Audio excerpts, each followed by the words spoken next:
Foi. Foi? Tá cedo? Ah, tá. Agora foi. Bom, sejam bem-vindos. Mais uma reunião na nossa casa. E desculpem o transtorno hoje, mas estão trocando a caixa d'água e a gente nem sabia que isso ia ser feito hoje. Ficamos sabendo às 5h30 da tarde. Mas, enfim, dos males o menor e o melhor que está sendo, né, realizada aí uma obrinha de reparo e melhora na nossa casa, para nos atender melhor. Hoje nós estamos aqui com a Lourdes, que vai fazer um estudo falando sobre a evangelização, e é importante porque a gente estava até conversando aqui, que as crianças estão voltando para casa, então nós precisamos nos preparar para isso, para essas crianças também terem esse acolhimento tão importante, né, voltado para eles. Crianças, pré-adolescentes, adolescentes. Então, a gente vai começar também a planejar isso, né, se estruturar para isso. E nós aqui vamos aproveitar esse momento, né, antes da gente começar, para a gente fazer um convite. Amanhã nós teremos lá em Nogueira a inauguração oficial do Lar Espírita Doce Maria, a casa que mais um ponto de luz na nossa cidade, no bairro de Nogueira, que vai estar com a coordenação dessas amigas queridas e outros amigos queridos, Marquinhos, que vocês conhecem também, Edileuza, Marielle, e um monte de uma turma, Helena, uma turma grande de amigos muito queridos, irmãos da nossa casa, porque eles estiveram conosco, nós estamos juntas desde que eu me mudei para Petrópolis e frequentávamos a mesma casa espírita, que era o Gerito, lá no Bingen. Elas se mudaram antes, depois eu me mudei, abri o GECAT, e agora estamos aqui muito felizes com mais esse lar. Né? Agora o nome é lar. Onde que a gente vai? No lar. É assim, Lar Espírita Doce Maria terá as reuniões públicas às quintas-feiras. Amanhã é uma festa de inauguração. E a palestra da querida Isaura Hart, que é da UNEP. Então, essa palestra de amanhã é só palestra de inauguração, mas o dia da reunião pública lá vai ser às quintas-feiras, às 20 horas, e nas sextas-feiras, evangelização infantil e roda de conversa. Mocidade também. Mocidade também, às sextas-feiras. Fica em Nogueira, rua... Avenida São Paulo. Avenida São Paulo. 423. 423. Casa 2. Casa 2. Mas é fácil, porque a gente vai falar que é assim, ó, é uma rua paralela para cima da Praça de Nogueira, da rua principal. Qualquer perpendicular daquelazinha, ali da Praça de Nogueira para cima, a gente já tem placa, lá. Já dá para... já tem placa lá.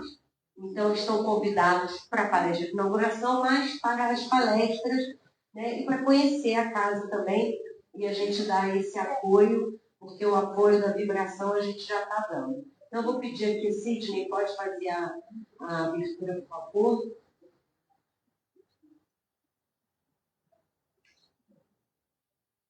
Boa noite a todos. Concede uma nova oportunidade ao teu desafeto, facilitando-lhe a aproximação. Mantém-te receptivo. É possível que ele tenha mudado de opinião, reconhecido o erro e esteja guardando o ensejo.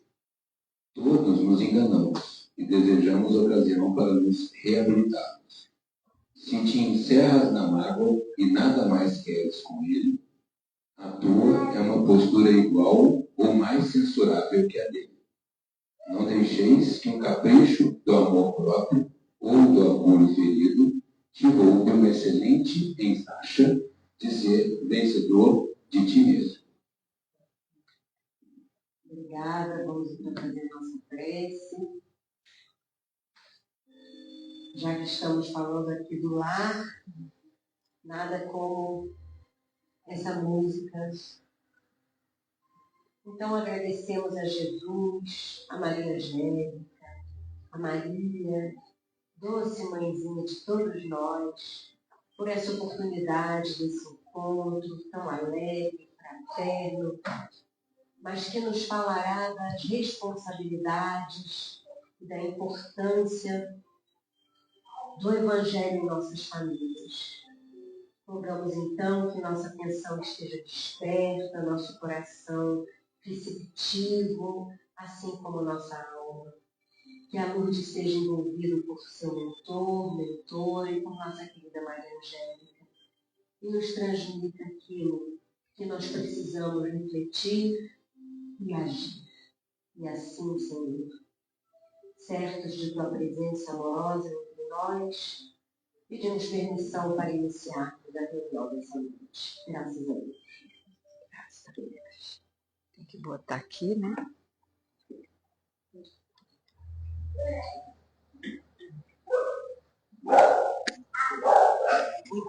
É muito. Entrou aqui no negocinho. Deixa aqui esse. Não, vou ligar. Deixa eu botar aqui na calça. Peraí. Vou botar aqui solta, que ele é pesado, ele mantém. Boa noite, gente. Que felicidade ver esse salão cheio, tão bom, né? Também a gente conversar com os espíritos é bom, mas conversar com os encarnados é muito melhor, porque a gente vê a carinha, né? Então, com os espíritos a gente não vê o rostinho, né, Flávia? Quer dizer, vê e não vê, né? Às vezes não vê. Então, hoje teríamos aqui uma roda de conversa. Só que a roda de conversa se desfez, mas temos aqui eu e a Andréia, uma ajuda a outra. Eu preparei mais ou menos alguma coisa para a nossa roda de conversa, então vamos manter o clima da roda de conversa, porque o tema é muito empolgante, pelo menos para mim é muito empolgante, porque a minha vida inteira eu só fiz isso. Eu sou professora, e a professora do lado de fora da Casa Espírita, cheguei na Casa Espírita, sou evangelizadora. Então, a minha vida se resume em evangelizar, tanto a matéria quanto o espírito, né? Porque no colégio, na faculdade, a gente educa a matéria, né? Mais ou menos assim, está educando o espírito. Mas dentro da Casa Espírita, a gente educa o espírito, né? A gente trabalha com o espírito. Aquele corpinho lindo, gostoso, que está ali falando sem parar, aquele corpinho, a gente sabe que tem um espírito poderoso ali atrás. Então, a gente sabe como é importante a gente já trazer para desde pequenininho para a Casa Espírita, né, meu gostoso? E trabalhar aqui, e ele já vivenciando, recebendo esses fluidos dos amiguinhos dele. Então, é muito importante.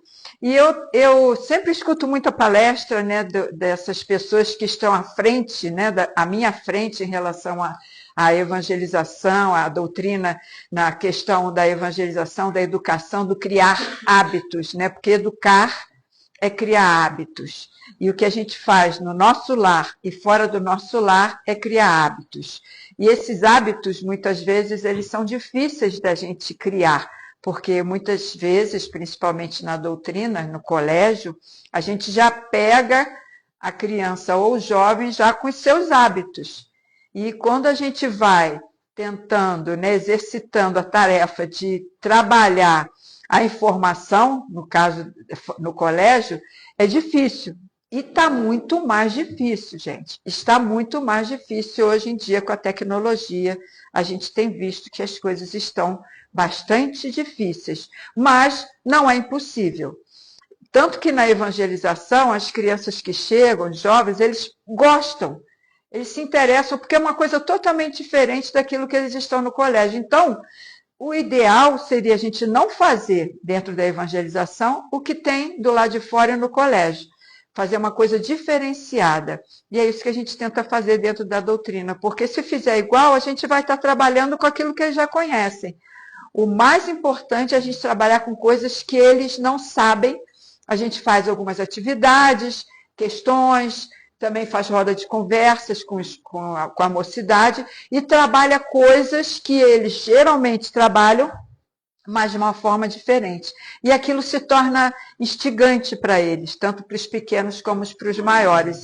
Essa é a parte mais importante, mais bonita da doutrina, e a gente tem conteúdo para fazer isso. Então, assim, eu ouço bastante essas pessoas, né, que já estão na doutrina há muito tempo, que já trabalham com a educação há muito tempo.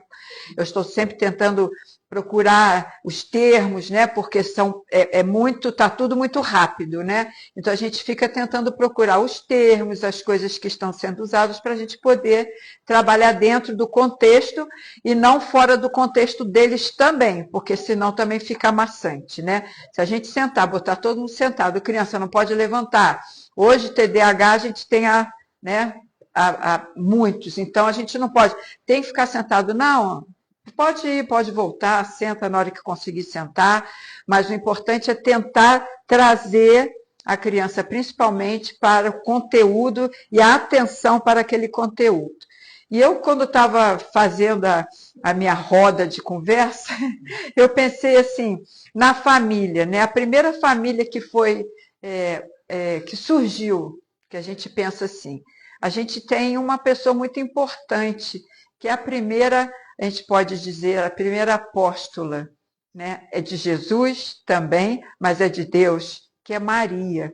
Então, ela foi a primeira mãe, né, que a gente pode falar assim, ela que gestou aquele espírito, que cuidou daquele espírito em forma de matéria para que ele pudesse trazer para nós os ensinamentos. Então, Maria foi uma pessoa muito importante e trouxe todos os ensinamentos e sofreu como mãe, sofreu com seu filho, com as dificuldades do filho, com as experiências do filho, com aquilo que ele veio trazer para nós, que deve ter sido muito difícil para ela, né? Vamos pensar no plano material, o que ela viveu, né? Jesus no plano material, com o corpo material, Maria trabalhando isso com esse filho. Então vamos pensar nisso. Como deve ter sido difícil para ela, como é difícil para nós. É muito difícil, porque ele era um espírito desprendido. Então, quando ela achava que ele estava em algum lugar, ele estava em outro. E ela não sabia onde ele estava. Essa é a preocupação hoje nossa, né, dos filhos. Então, Maria também não foi diferente disso. Também foi parecido, também teve as dificuldades dela. E esse desafio da Maria, né, que ela teve, né, de receber, de dilatar, né, seu ventre para gestar um espírito puro que veio para trazer para nós todos esses ensinamentos, foi bastante pesado também para ela. Então, essa semana mesmo o tema da mocidade era Judas, que eles queriam, né? Isso até antes da gente fundar o lar, eles estavam, que alguns foram conosco, né? Alguns jovens, por causa dos seus pais e tal. E eles estavam querendo falar sobre Judas. E eu levei, então, a aula sobre Judas na semana passada, na sexta-feira, que foi muito bom, eles adoraram. E aí, no final, a gente estava conversando, e aí, no final, eu terminei com a Joana d'Arc, né, no contexto de Judas. E aí, nisso, acabou a aula das crianças, e eles foram todos para a sala da mocidade, sentaram lá e ficaram, ouvindo o finalzinho da história de Joana d'Arc. E aí começaram, ai tia, conta outra história. E aí ficou aquele negócio, porque história é bom, né? A gente gosta de ouvir história, adulto também gosta de ouvir história. Ah, conta outra. E começaram a calar. Aí eu comecei a contar, vocês, então eu vou contar a história de Maria. E comecei a contar a história de Maria, já que a casa é a Lar Espírita Doce Maria, então eu comecei a contar a história de Maria, e fui contando a história. E quando no finalzinho da vida de Maria, Maria já estava lá no seu leito, enfraquecida, já quase para desencarnar, e aparece um espírito para vir conversar com ela, e esse espírito conversa com ela, e ela sentiu uma coisa muito boa com aquele espírito chegando até ela, e ela falou, essa voz doce, esse cheiro, todo o contexto, e aí ele foi dar a mão para ela, isso eu contando para eles, para todos, para os jovens e para as crianças, e sexta tinha bastante criança, aí eu falei, quando ele estendeu a mão para dar a ela, ela sentiu uma ferida. Aí a outra, do prego. Aí eu falei, como assim? Eu não falei quem era ainda, né? Aí eu falei, cravo. Ainda falei, é um prego diferente, cravo, vamos aprender direitinho. Aí eu falei, e era Jesus.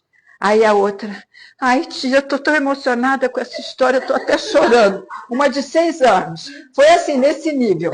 Aí tá, eu contei a história de Maria e tal, a outra ficou emocionada, conta mais, ninguém queria ir embora, porque a história é uma delícia e ninguém queria ir embora. Eu falei, não, vamos deixar para a próxima semana, porque aí é uma maneira deles acabarem a aula numa sala, ir para outra e não ficar zanzando lá, porque tem um pátio no meio, né, entre uma casa e o salão que é uma garagem, mas é um salão hoje, já foi uma garagem, hoje é um salão. É.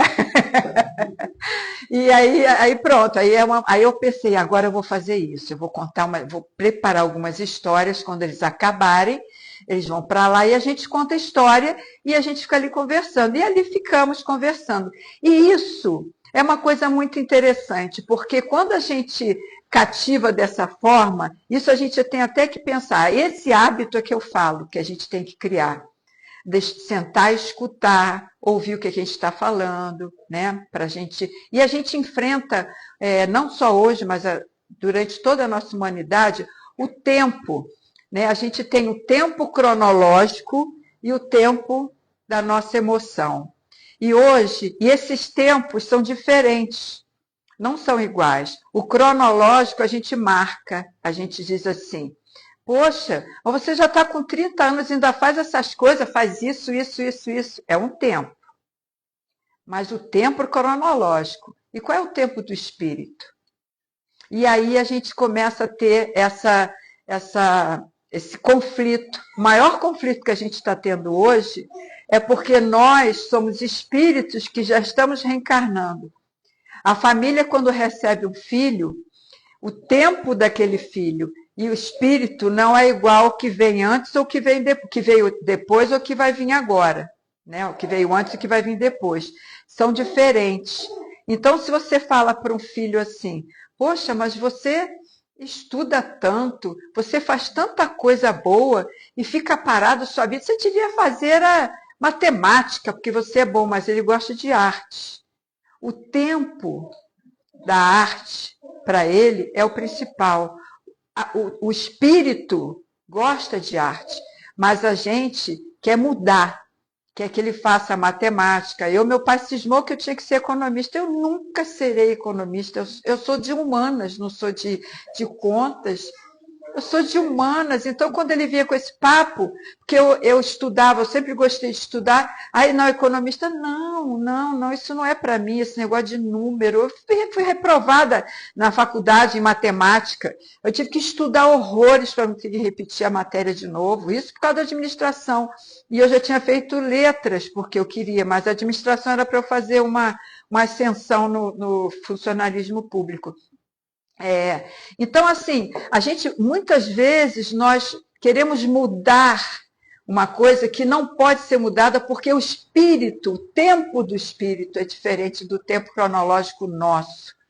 Então, esses desafios que nós enfrentamos não é normal, mas é natural porque a gente ainda não entende. A mesma coisa que eu falei ainda há pouco. Há um filho que nasceu antes. A gente não pode comparar com o que vai nascer depois. Porque ele é mais novo, ele é mais velho, ele deveria, olha só como a gente faz, dar instruções para o filho mais novo. Não está no conteúdo dele. E a gente força muitas vezes essa batalha para a criança que às vezes não está preparado para isso. E causa emocional. Né? Eu tenho aquele filme Divertidamente 1 e uma menininha que ela se cobrava, tinha que fazer, mas ela tinha as situações dela, de todas as emoções, apesar de ser... Então, essas experiências que a gente passa, e uma delas que que eu estava falando desse espírito, né? Aí a gente fala assim, muitas vezes a gente fala assim, poxa, mas seu filho está com 5 anos, o meu está com 3 e já faz tudo isso. Não podemos comparar, e a gente faz essa comparação naturalmente. A gente geralmente faz isso. A gente compara alguma coisa que não é devido. E a gente gera o quê nisso daí? Um probleminha emocional que fica ali Poxa, o meu irmão é mais inteligente. Tem um livrinho do... Livrinho é maneira de falar, né? Porque é um livrão. É o conteúdo dele do... não é Feitosa, não, aquele outro, Alberto Almeida. Alberto Almeida, acho que é Alberto Almeida, sim, não é Feitosa, não. Que ele fala sobre essa relação dos pais e filhos. E ele vai falando exatamente essas experiências como psicólogo que ele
vai falando até entender que acabou aqui. Peraí, deixa eu trocar aqui.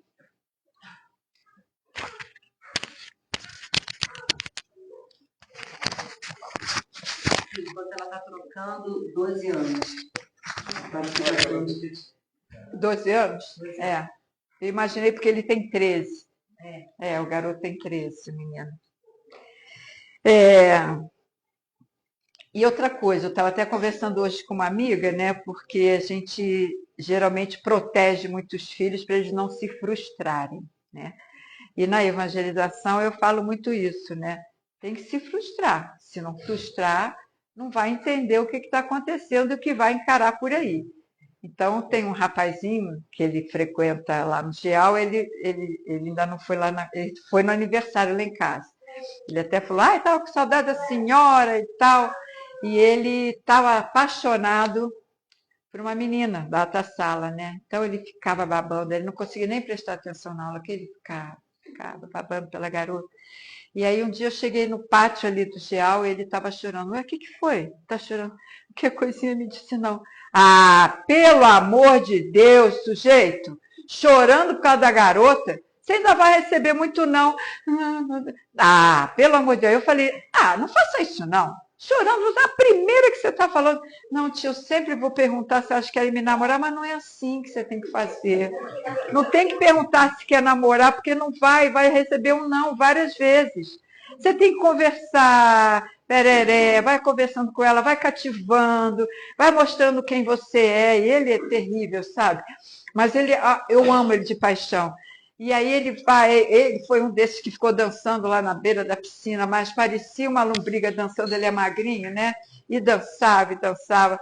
E aí eu falei para ele, não, você faz o seguinte, você vai devagarzinho, vai conversando com a menina, você chega para a menina, conhece, se apaixona. Não está certo, isso tem alguma coisa errada, né? Eu falei para ele, tem alguma coisa errada aí. Aí quando ele chegou ali em casa nesse dia, eu falei para ele, e aí? Está acertando com as meninas? Não, tem um monte em vista. Eu falei, isso, bota várias em vista, fica olhando para todos, vai analisando, mas não entra de ver, não, vai com calma. E é isso que cativa as crianças e os jovens, a gente ser autêntico mesmo ali para eles entenderem, porque muitas vezes eles não têm coragem de falar em casa. Às vezes eles falam assim, tia, queria conversar com você, particular. Já aconteceu. Então a gente vai conversar. O que eu vai conversando.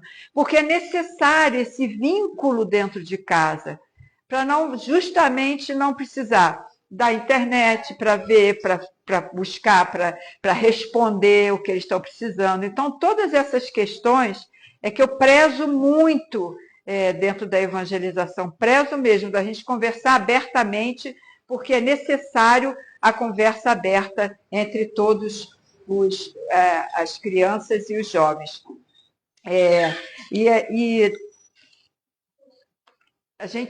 Eu também pensei aqui numa questão que eu estava pensando, né, do evangelho no lar. Né? Muitas mães comentam comigo, Lúcia, como é que eu faço o evangelho no lar com criança e jovem? Né? São idades diferentes. Eu falei, olha, ou você faz no mesmo dia com a criança mais jovem, mais novinha, um livrinho razoável, ou você faz com os dois e pede para o mais velho entender o menor que não está conseguindo entender o livro que você gostaria de fazer. E dali você puxa os assuntos que é importante. Isso também é uma coisa importante. Porque é pequeno, não vai entender? Vai sim. Vai porque ele entende quando ele passa na prateleira, eu quero, e cai no chão, que eu já vi acontecer isso, e a mãe fala, tu vai ficar aí, que eu vou me embora. Aí ele berra porque a mãe foi embora e largou. Então ele entende. A gente é que não entende o que eles estão querendo. E aí entra nesse conflito. Então, quando acontecer, sempre que houver evangelho no lar, tentar procurar a família inteira fazer o evangelho no lar. Isso é muito importante, porque o evangelho vai aproximar. Não é para discutir coisas da casa, porque eu brigo com ele, briga comigo. Não, não é isso. É discutir os assuntos. DR coletiva não vai dar certo, porque vai entrar pai, mãe, avó, sogra, todo mundo, não vai dar certo. Então, conversar sobre aquele assunto ali da evangelização, que é muito importante. Outra coisa que a gente também deve pensar bastante na evangelização, né? Existem as comerges, né, esses encontros de carnaval, que os jovens fazem, as crianças também fazem agora, eles estão até abrindo para as crianças, e muitas vezes aconteceu um fato até interessante de uma jovem ir de shortinho curto e falar, poxa, não me deixaram usar o shortinho curto. E aí foi uma questão bastante polêmica, né? Ah, cantaram uma música do sei lá quem, não era para cantar a música de sei lá quem, isso é outra coisa que eu faço, eu levo música. Sexta-feira eu levei uma música do Capital Inicial com Lenine, que ele canta maravilhosa, essa dupla, eu levei para eles e vamos prestar atenção nessa letra? E aí prestamos atenção nessa letra. E aí, o caso do shortinho, eu falei, mas sabe o que é? Porque o shortinho você já usa sempre. Para que você vai usar o shortinho no encontro de jovens? Então, assim, são coisas, são regras que a gente tem que também informar para eles, que a gente precisa ter regras, é o tal do frustrar. Porque se a gente falar, não tem regra, se a gente tentando regrar já está difícil, se não tiver regras, fica uma coisa desenfreada, né? Então, é uma coisa que também a gente tem que prestar atenção nisso, né?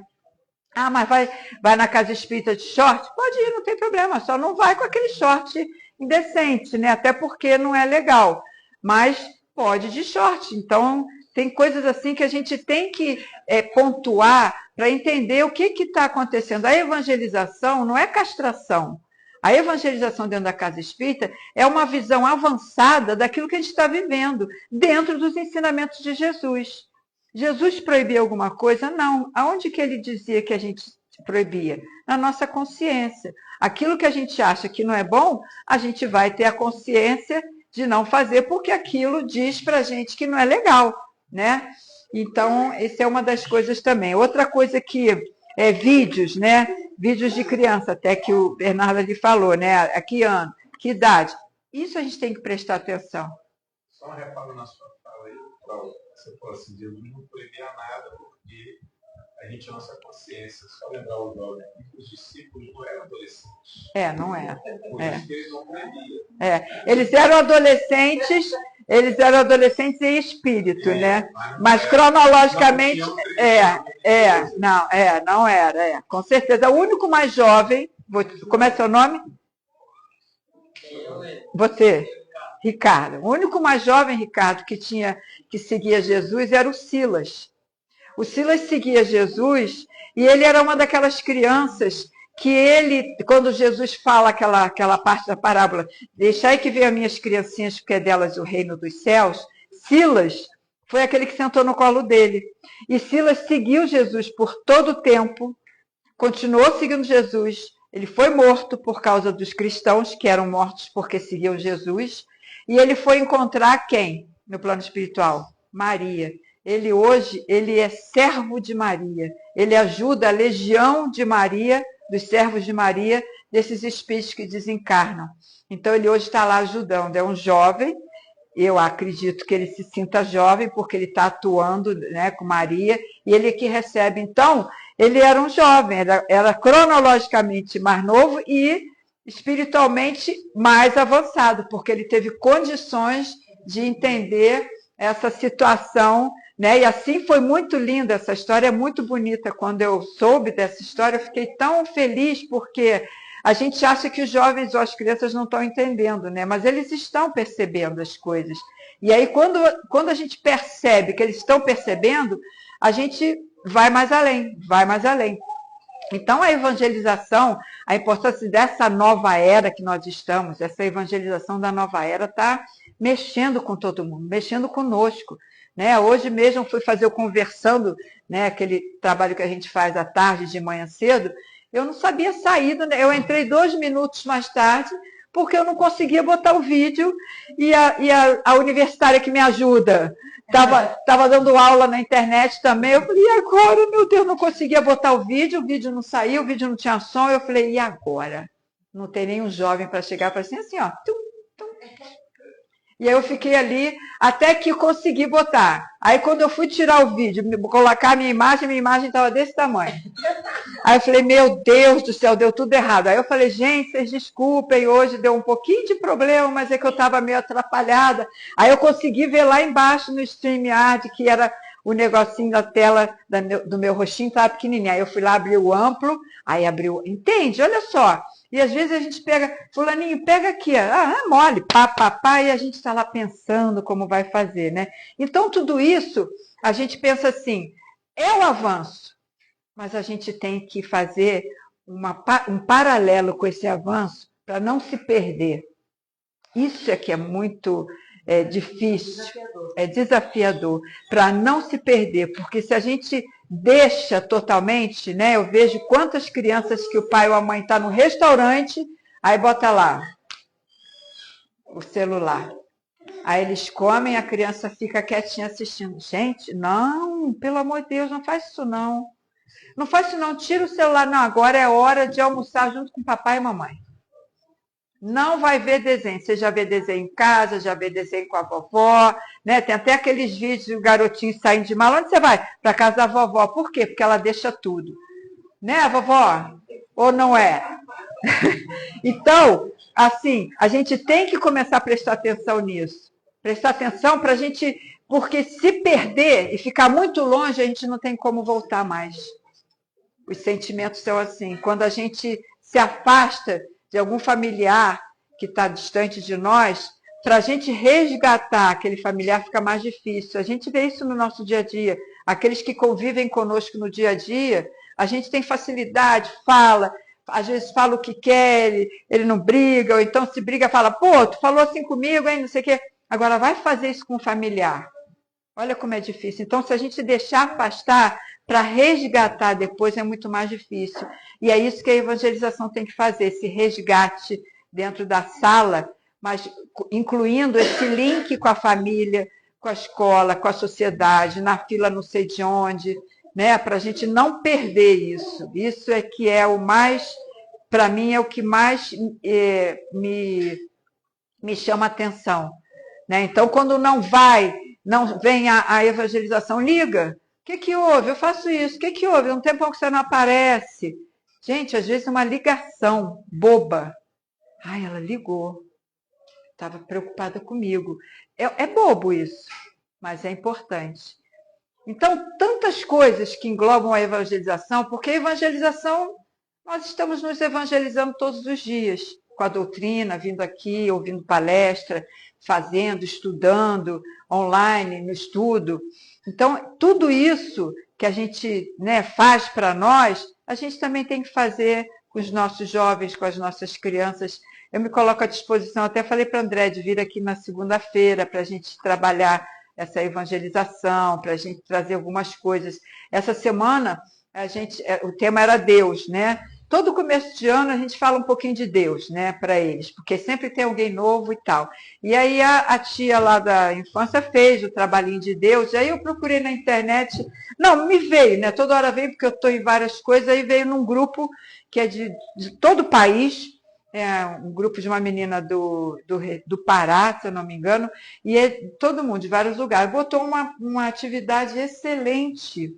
Aí eu falei assim, fácil de fazer, vou fazer tudo, e como ela trabalha não tem tempo, eu falei, vou preparar para ela insere o Deus dentro dessa tarefa, que era uma besteira, que era, você pegava uma folha,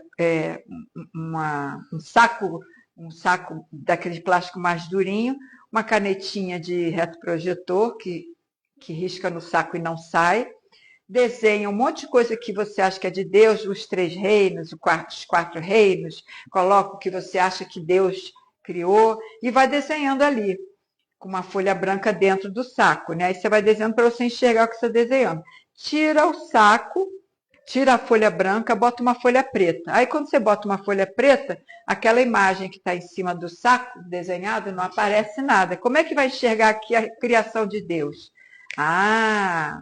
Aí na própria atividade tinha uma lanterna, que você faz a lanterna, um formato de lanterna na folha, faz uma coisa larga, depois a lanterna assim, branca. Aí você enfia dentro do plástico, você vai fazendo assim, ó, e você vai enxergando o que está em cima no saco. Aquilo, gente, eu passei para ela, falei, ó, Josélia, faz isso assim, assim, que aí você trabalha o último dia de Deus, e aí você faz isso. Olha, aquilo foi uma coisa, eles amaram aquela atividade. Então, para você ver uma besteira, Se a gente parar para pensar, uma besteira, uma lanterna, não era lanterna, era um papel em forma de a luz e o cabinho da lanterna. Quando enfiava dentro do saco, o desenho que ia passando e iluminando aquilo que você estava iluminando. E aí falou de Deus. Então, essas coisas para eles é diferente. Se você chega com uma lanterna e bota ali e ilumina, a lanterna tem de celular, está cansado de conhecer isso. Né? Então, isso que é o trabalho da evangelização, é a gente fazer com que eles sintam aquilo diferente do que eles aprendem lá fora, na rua. Né? Então, essa já está na hora, né? Que era para acabar às 10. Então, gente, muito obrigada.